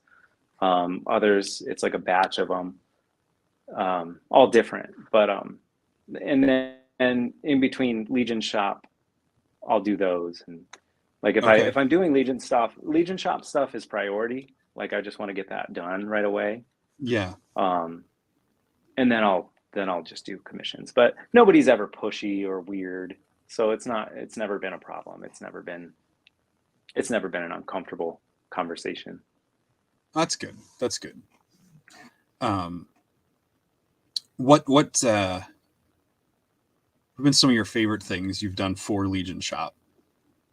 For Legion Shop, I feel pretty lucky. I got to do some really cool stuff. I just I just did some more of those Arctic dwarves, the one with the full custom one. I Yeah. did the heads for those. I got to do the ogre knot, like the Okay. big. Uh-huh. I just did that one. I got to do both Highwaymen, which was pretty cool. The one with like the Oh, pirate cool. hat. He was Yeah. really fun. I've done some. Like I said, I feel like I got pretty lucky. All the stuff I get to do for Legion Shop is really cool. I do the Bill the Butcher one, or the Oh, nice. Butcher Yeah. head. Yeah. So that's one of my favorite ones to paint. Very cool. He just looks cool, and he only has one eye, so you can't really mess it up too bad. Yeah, I've only done the one set of things for Legion Shop so far, but I had a blast doing it. The whales and the axolotl heads. Those were a lot of fun. Yeah, I feel like there might be certain things on there that I'm not a fan of, wouldn't want myself, but I think painting almost anything from that shop would pretty cool. Almost any of the shops would be pretty cool. It's fun. I've realized I think the hardest thing for me to do is match paint, like, and enjoy it. So like if somebody has a commission that they want me to match a set of armor, there's just no room to play with that. So it's like you'll get the sculpt in hand and realize it's really not going to be that fun to paint that color. But that's what they want, and that's what they need it to match. So you're kind of like you're stuck there. So I'm not a huge fan of armored pieces in general, like to paint. Okay. I mean, it just depends, but for the most part, like the faces inside armor, those are super hard for me. Just because I want to do the face and then just be done with it. But if I have to like match the armor with something else, then it's like a whole new set of paints to bring out. Gotcha. So maybe I'm lazy. I don't know. No, I mean, there's a certain challenge to. I'm not super competitive, except with myself. No. Yeah. So there's like a certain like challenge, it's more of a stubbornness, I think, than an artistic thing where I'm like, I'm going to figure out how to make this work. And then I don't look up advice. I'm just like, I'm just going to squirt paint here until I get it to look great. And then I don't get it and I get frustrated or whatever. Mm-hmm. But there's always that moment when I do get it or get it close enough that I'm like, okay, all right. What did I do? Mm-hmm. Yeah. It's super like gratifying to like match the paint. Like you're set and you're like, oh, this is perfect. But the journey to get there drives me nuts. So, and then if you don't make enough, that's horrible. It's even worse if you mess up anything. Just a little dot of the wrong color here and it ruins the whole thing. I did that for the Legion stuff. The whales, I painted. Jeremy just told me to paint match like close to what Brian C had done on his original paints that he'd done for them. I was like, okay. So I got it pretty good. And, my sample, because it was my first time painting. So I sent, pictures of the head and tail. And that was going to be the set I kept because that was the first one I did. Mm-hmm. And then I did the whole batch of 10 or whatever head and tails. It was a slightly different blue. I made it a little brighter because I felt mine was a little dark. So I made it slightly brighter just so it looked a little more lifelike. And as I was taking the gator clips off, it snapped the peg off the tail of one of the 10. And I was like, oh man, what am I going to do? I was like, all right, I'll just keep one of those. So I had to make sure I put the two darker blue ones like in a bag together. So like these two go together. The rest can get mixed up because they're all painted at the same time, but these two will look weird. Yeah. My first order through Legion Shop was the Cthulhu cat, like the cat with the tentacles. Yeah. And 5 of them showed up to my house broken. Oh no. So it was my first order. And so I had to like message Jeremy and tell him, I was like, hey, these are all broken. But it was just like one of the tentacles, and it was really unnoticeable. And it's funny because I looked at the original photos of that sculpt, and that tentacle is broken off in Oh, the okay. in the advertised one. Okay. So I didn't hear back from him right away, so I just went ahead and started painting them. I was like, well, we'll see what they look like, you know. And that's what the damaged ones are. There's when he has some that are on like a discounted. Okay. Like if they're presentable, it's not noticeable. So it's like it was literally just a piece of a tentacle that broke off. But it was the end of the world when I opened those bags because I was like, cool, he's never gonna ask me to paint anything again. Yeah. Oh yeah, I was so nervous because the axolotls have all those frills on the Mhm. like the gills or whatever, and I was like, are they supposed to? Because they look like supports from like the 3D Yeah. print. I was like, are they Yeah. supposed to be there? And I looked at Brian's original picture. I'm like, okay, no, they're supposed to be there because I was going to start scraping them all off. Yeah, just snapping them all off. Joe has a question for us. Do we airbrush any of our parts? I never have. I would like to, but I've never tried it. Like I have no Okay. idea how to use it. But I do use airbrush paints a lot. Okay. Rather than having like a wet palette, I just use the watercolor version or or airbrush version. Okay. And you do. See, I've been usually, so hesitant to try because I don't have an airbrush, so I never even look at the airbrush paints, even though sometimes that's the only version of that color in stock.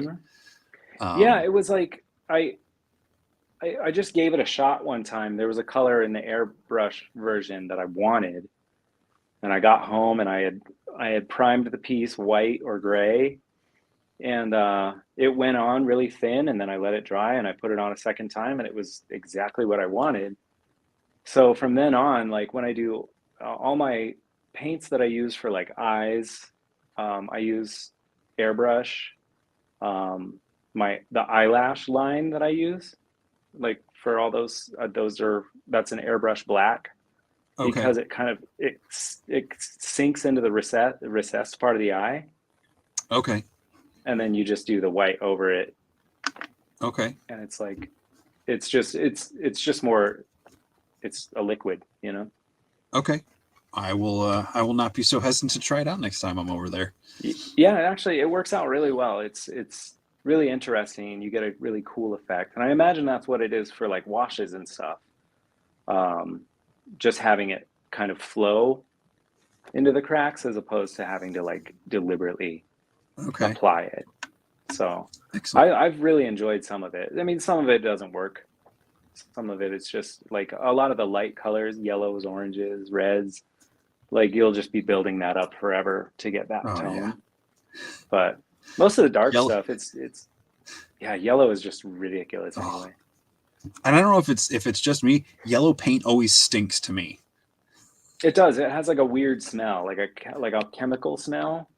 Yeah, like somewhere not quite rotten, but yeah, more chemically than rotten. But yeah, it's. Ugh. Yeah, I don't know what that is. I didn't know if that was just me. Okay. Kurt's saying had the same thing happen to him with the demon heads, the demon dwarfs. Oh yeah. That he did the blue and the red ones.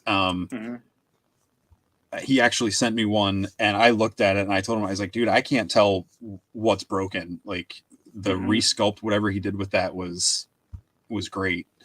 That's one of the pieces I want to get, that the horned dwarf. That's a piece I want to paint. I just saw, who did it? Was it you? Was it you I just saw that did the mushroom wizard? Yeah. I just posted the green one. Yeah. Yeah, I just did that for Richard Jones. He's one of the he's one of the guys I paint for, but also like hung out with over at the at LegionsCon. From UK, right? He always has an idea in mind for his characters, so he'll send me these colors, and I would never have done that dwarf green, but it turned out really cool. It was a really cool idea that he sent to me, and I was really happy with it. I kind of don't want to send it back, but you know. I'll just get one for myself. I thought that sculpt was cool, but when I saw the green, I was like, oh, that's cool, because now he feels like he's in my mind, like he's like infected by the plant life, you know. Yeah, it made so Kind much of a more vibe. sense. Once he was painted, I thought it was so much cooler than it sounded. And now I can't really imagine him looking, you know, like needing to be like a flesh tone. You were Yeah, that saying was a with fun one. yeah, sorry. No, go ahead. You were saying earlier about painting armor and how you don't really enjoy that. It can, because most of the stuff I was customizing when I started was all like that same 1.0 classic chest. So everything I was painting had that. So it got, because I was so new to it and everything, it didn't like bother me, but I'm like, I want to do something different. So I did one of my customs I did with like a really flat brown, and I really liked how it made it look like stretched leather between the bit. So like that's become a thing I try to do, is like, all right, can I make this piece that looks like it was sculpted to be metal look like a different texture? And that makes it a little more fun. That I really enjoy doing. I think all my customs have leather pieces, and it's like the dry brush black over, or brown over black. It was Adamon. The first time I held Adamon, I realized they tried to kind of make a lot of his equipment look leather. And it made perfect sense for it to look like a barbarian, you know, but he's wearing all the metal armor. Yeah. So I thought it was genius, and I instantly made a panther character, and he's entirely wearing leather armor. Oh, that's cool. So, couple comments here. Curtis saying that getting used to contrast paints is similar, I think, to the airbrush paints. Learning how it flows. Just saying you can only get smooth flesh tones with an airbrush, which I've heard that's really good. The airbrush is really good for like the flesh tones to get that nice smooth.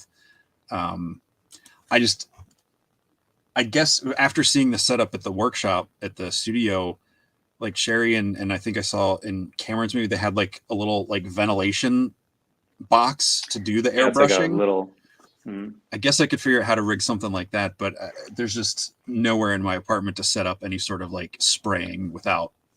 I've thought about that too, and it would be a whole thing to like set up. But it would be cool. That's what's kept me away from it for so long. Like even if I have to prime stuff or use spray paint to base coat, or to put like the finishing sealer on stuff I sent to Legion Shop, or if I'm doing a custom for someone, I have to take those to work. And like on my lunch break or after work, like set it up outside and just, you know, hit it, because my apartment's just too awkward to try to spray anything. Too many stairs and doors to carry stuff and not drop it. Yeah, luckily I have a yard, so I'm able to do that there. Okay. But I've actually started painting at the tattoo shop. We lost an artist. He went to a different shop, so there was an extra desk.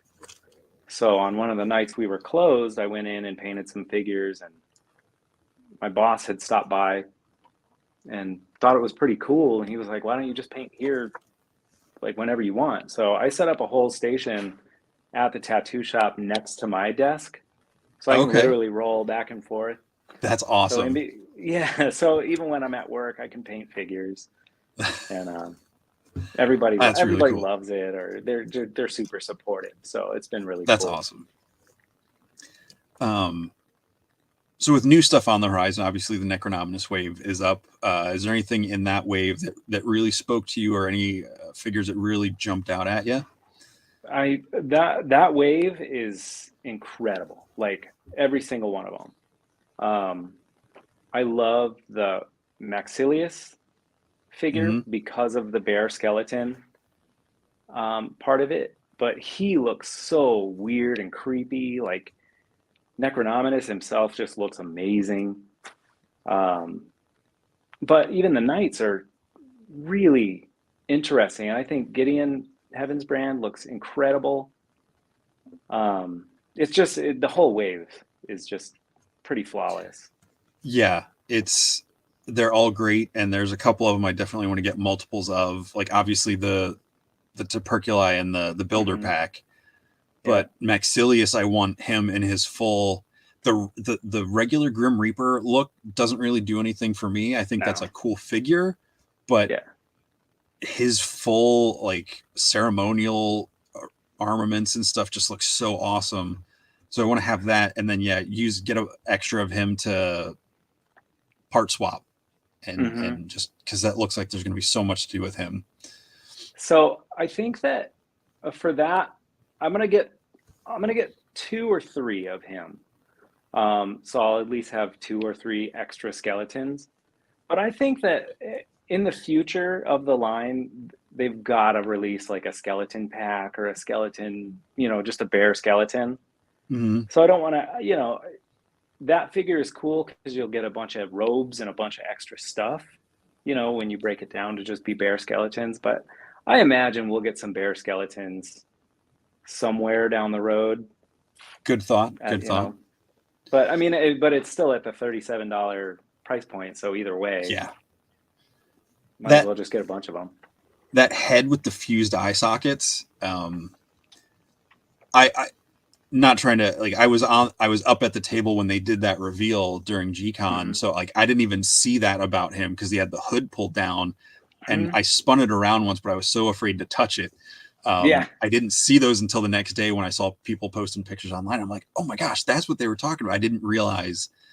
And they have him listed as a race unknown. So I'm wondering if we'll find more about that out later on. Yeah, a lot of that I didn't realize was as cool. Like it was already cool, but being at LegionsCon and being able to see it in person made them all look so much more special and so much more unique than just being able to see them presented. So that whole wave is a definite all in. And then pretty much I'll get a couple of all the builders. Okay. But as far as like Gideon Heaven's brand, I'll probably just get one. I rarely like to reuse recognizable parts in my customs. So like I don't feel like that's a character that I'll be able to use any of his parts and have it not be his parts, Right. Same with the Beluilith. I might just get 2 because I like both faces so much. Like even the one without the nose is so cool looking. That's the one I like. I mean, they're both awesome, but I like the no nose version. It just adds a little something extra. Yeah, I think the nose is a safe bet, and she's pretty, and she's a really cool sculpt. And then the no nose one is like, I think that's kind of I think it's the better of the 2, and definitely the one. If I only had one, it'll be the one that I display. Nice. But yeah, she comes with some cool stuff too. That's going to be cool. Yeah, she does. Yeah. I love. Yeah, everything about like I'm not. The knights are probably Sorry, Curtis. The knights are probably my least interested in characters. I don't dislike them, but just but all the knights in this wave are phenomenal. And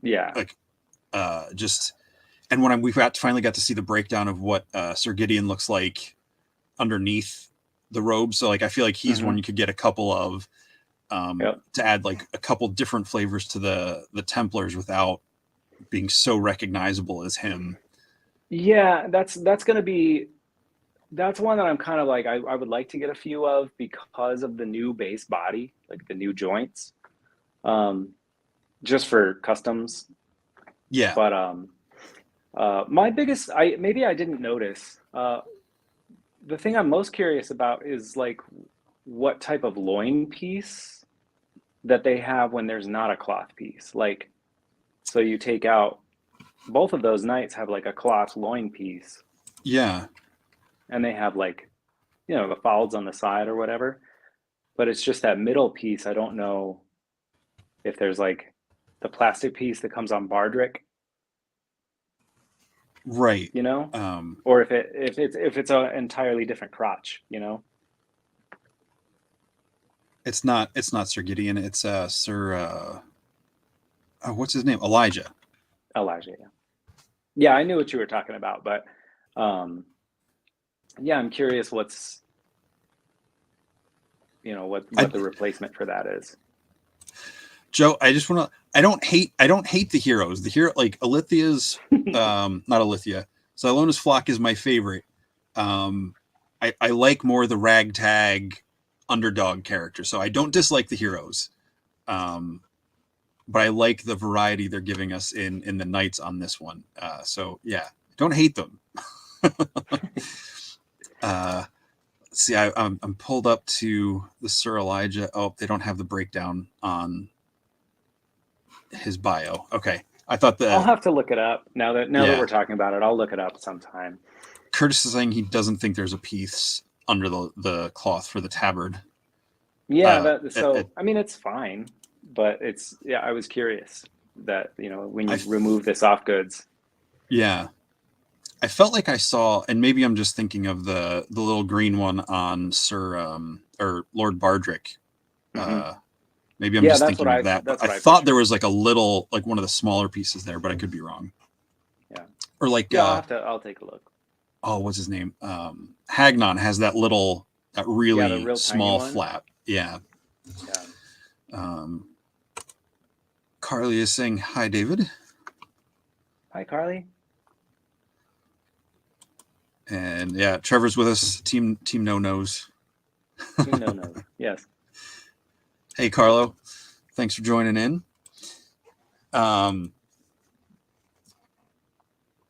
So, Necronomus wave, awesome. Your artwork of Necronomus was cool, and seeing was Emil did the color Yeah. on it. Yeah, That was was cool. really cool. He reached out. It was really cool. He reached out to ask if he could do that, which I thought was charming. But yeah, I mean, of course, Yeah, I would love anybody to paint it or, you know, color it, especially because I really don't know how to color on the iPad. Like I'm just okay. no good with it, so I just don't do it. Yeah, I'm with you. I like drawing, I like sketching, but I feel like doing it in iPad, I have to try to color it because at least the tool format is easier than having the right colored pencils or markers, because I can never keep my lines even with the markers to keep it smooth. So I love color. I'm not very good at it myself. So I every time I see something, I'm like, man, I should have just left it at the line art. And which I love about Procreate, you can, if you don't like the colors, you can always just take them off and have the line art. So yeah. Although with the one I did for that, I did blue with, I didn't do any line art. I just kind of did it as like color shapes and just tried to do it that way. I guess is more a painter way to do it. Yeah, like an acrylic my painter. painting class in college. So every color I mixed looked like barf or poop brown. Yeah. I didn't really do a lot of painting, like acrylic painting. In tattooing, we do a lot of watercolor. Okay. But it just doesn't, I don't know how to do it in a way that it looks cool for stuff like Legion stuff, you know? Yeah. And I've almost moved away. Go ahead. I've almost moved away completely from using paper, just because it's so convenient for my job to just use my iPad for everything. So, I mean, I don't think I've drawn or painted on paper in months. Okay. Yeah, I take it with me, my iPad with me when I do like plasma donation a couple times a week. So while I'm in line, I don't want to get into a show and not be able to hear. So I'll just, during Inktober, I was doing stuff in there until I got so focused on getting my stuff ready for the con, I gave up on it. But I just be standing in line doing my doodles there, or getting my screenshots for this ready over there. Oh, Curtis sent me a picture. And Sir Elijah does not have. I don't see the hole for the loin piece, but yeah, there's nothing on the loin piece. Maybe the belt's a little lower too. Yeah, you know. Yeah, because it's a new belt too, right? Yep. Yeah, I think everything on him is new. I think, except for maybe the neck, but yeah. Speaking of new, Clearly you like the mythic legions. How do you feel about the cosmic legions? Are you diving into those and customizing that, or? I'm super excited for them. I'm working on like the space I'm going to display them in. I didn't go all in on wave one. I just got a couple of the builders, and I like the main guy, the blue guy. Okay. Because I was like, I was so, I'm so deep into mythic stuff. I'm like, I'm just not really super into sci-fi, or I don't know. I made up a million excuses not to get an all in, but so now I have them all pre-ordered on Big Bad. So wave two or book two, I went all in on, and I got a couple Okay. extras. But now, I mean, the more like seeing them at LegionsCon, I'm super excited for that, the whole thing. Like, Yeah. it's just cool. I just don't typically really display a lot of like gun wielding characters. Like I said, it's kind of like I like the sword and sandals type stuff. Yeah. But I don't know. I mean, everything that they've sculpted and released in this line is pretty much flawless. So I don't know why I was on the fence about it. No, that's all right. I don't have any on order for either wave at the moment, just because being close enough to them, I can go to some of the shows, and so I'll cherry pick there. But for me, I'm not going to have them as their own separate thing, because I'm not going to go all in on them, even though they are amazing. I like the sword and sandal, the fantasy stuff more. But in my mind, there's the characters are going to be like a Con Air, like they're going to have like a take over a ship, crash on Mythos, and then some of the guards or the Sphexians are going to come after them. So yeah, I justified it because I collect Predator stuff. Okay. And some Mezco stuff. So I feel like having a separate display of like weird modern stuff works fine. But I know once I get them in hand, I'm going to want to separate them and put them in their proper space. Everything I have on display is displayed by faction and color, and it's wild how I overthink this stuff. Well, real quick, Teresa Williams is saying David Williams, multiple smiley faces. Oh, cool. That's my sister, Teresa. Hi, Teresa. And Jared looks like he's taking off. So have a good night. Thanks for joining in, and Later appreciate it. Part of it for me, I think it'll be a little easier to keep them separate, because I don't like prison stories.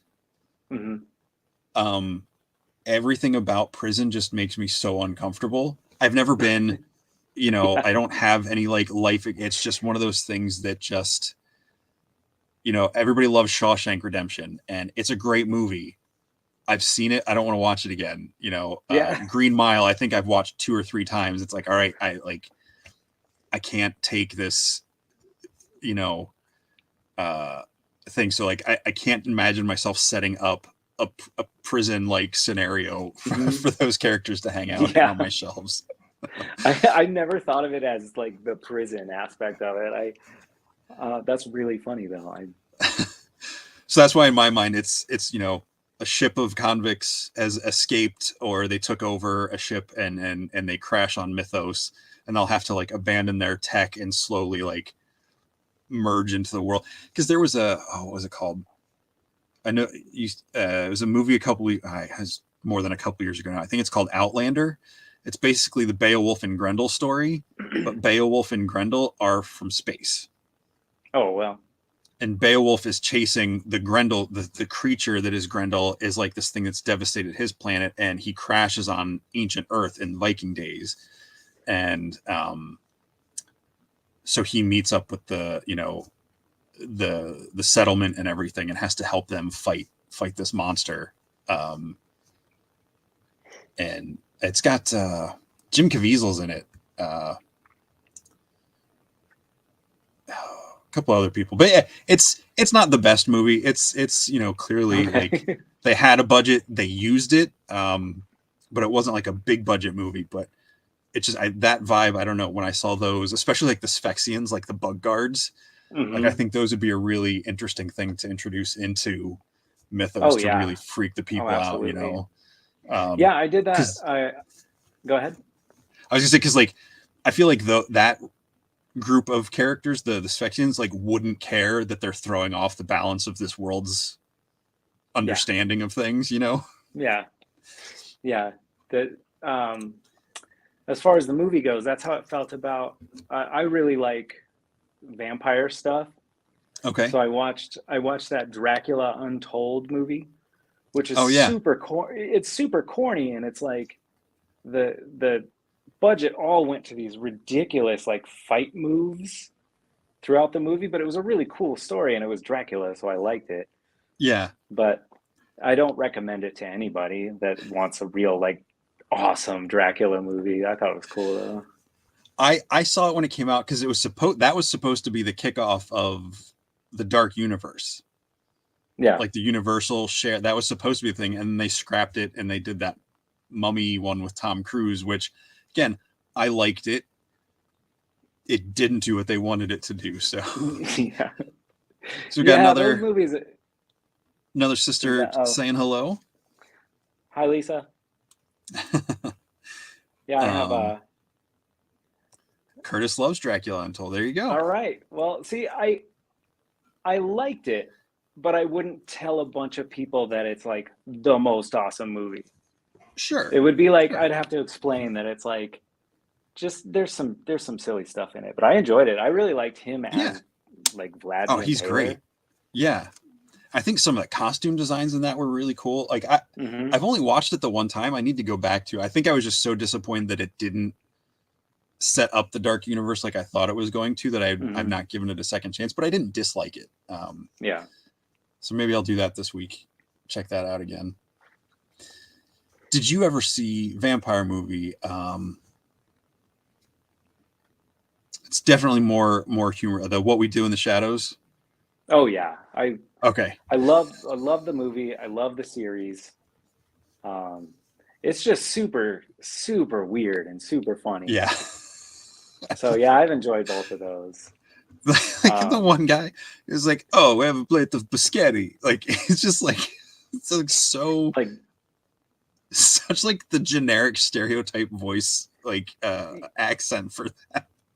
My favorite thing that character has done was when he like ran away and he went to Tucson, Arizona, and that's where I'm from. Okay. And it was just really funny that like we have a giant mural on one of our buildings that's like a portrait of that guy that says this is how we talk in Tucson, Arizona. Because it's like everybody like from the show. Yeah, from the show. Yeah, because everybody here was so proud of that moment. Yeah, was it Laszlo when he's pretending to be the bartender? Yeah. I'm a real human person. Yeah. But yeah, that show is awesome, and I love the movie too. The movie was excellent. Yeah. I'm excited to see the next one, the werewolf one. Oh, I didn't know they were doing a werewolf one. Yeah, I believe that's the word on the street. Excellent. I'm behind on the last season of the show. I haven't had Hulu for a couple months, so I haven't seen the last season. But and when they introduced Colin, the what is it, the energy vampire or whatever? Yeah. So you haven't seen the most recent season? I saw, the season that ended with him like being reborn or whatever. Okay, yeah. So I saw the setup for it. So yeah, I forgot about it. So when I saw the poster for it, I was like, oh my God, I forgot Colin Robinson's a baby. And it's so weird. The whole season, he's just the weirdest character. But I think I still have one or two more episodes to watch. Okay. Of this most recent season, but it's pretty funny. It's awesome. Again, it's good the whole time. Oh, it's great, and I love the little porcelain doll of Nadja. Mm-hmm. Like just how they like argue with each other, even though they're like the same person. It's so good. Good stuff. Oh man, we're coming up right on 2 hours here, so that's anything you want to plug, anything you want to put out there, anything like that. Not particularly. Okay. I was super happy to be here, and I just appreciate you having me, man. I'm happy to have you. The 2 hours went way too fast. So we'll definitely have to do this again. Absolutely. Maybe once we get some cosmics in hand in the new year at some point, and that'll be awesome. See if our tunes change a little bit more. I mean, not that yours has to change that much. Yeah. We'll see if we can get you really into it. Yeah. I mean, I know I want to be, but well, cool. Thank you so much for joining me here tonight. People can check you out on Instagram. It's David Williams, right? Yep. Just all one word. And your tattoo is Electric Wolf? Yes, sir. Okay. So you've checked those out on Instagram if you want to follow David over there. And I'm assuming you'll be participating in more of those Cabal creations as they go forward, or just putting your own stuff out there. So absolutely, I look forward to seeing that. So very cool. Well, thank you again for joining me. If you want to hang on for just a minute, I'll wrap up, and then I'll come back and I can't think of the words. Parts with you after the official closing of the show. So hang on a second, and I'll be right back. Thanks, David. Right. Thank you. Okay, everybody. Thank you very much for hanging in with a little bit of the technical problems that we had, but I think it went pretty well. Had a great time. So thank you very much, David, for joining me on the show tonight. And Curtis, thank you for always being here and helping out in the pinch there. That was really cool. I just want to say next week, like I said, I have 2 shows. I'll be, you know what? I'm just going to announce them now. And I think I'm moving away from the surprise reveal, and especially at least during the holiday season. So next Sunday at 2 p.m. Eastern time, I'm going to have the one and only Emil Wickman on next Sunday at 2 p.m. And then Sunday evening at the normal 9 o'clock time, I will have Pete McCarthy joining me, and we'll be talking Legions and toys and D&D next Sunday night. So, and there will be a surprise next week, but I'll leave that for next week. So stay tuned. Thank you, everybody so much for joining in tonight. Hope you have a great week, or whatever is left of the week when you get to watch this. Thanks for tuning in. If I missed calling you out in the comments, I apologize, but thanks for being here. You guys are always great, and I really appreciate the interaction and support from all of you out there. And thanks to David's sisters for showing up and joining in. So I'm going to stop rambling here and sign off. Have a great week or day or whatever it is. I'll see you next time. And as always, what's on your shelf?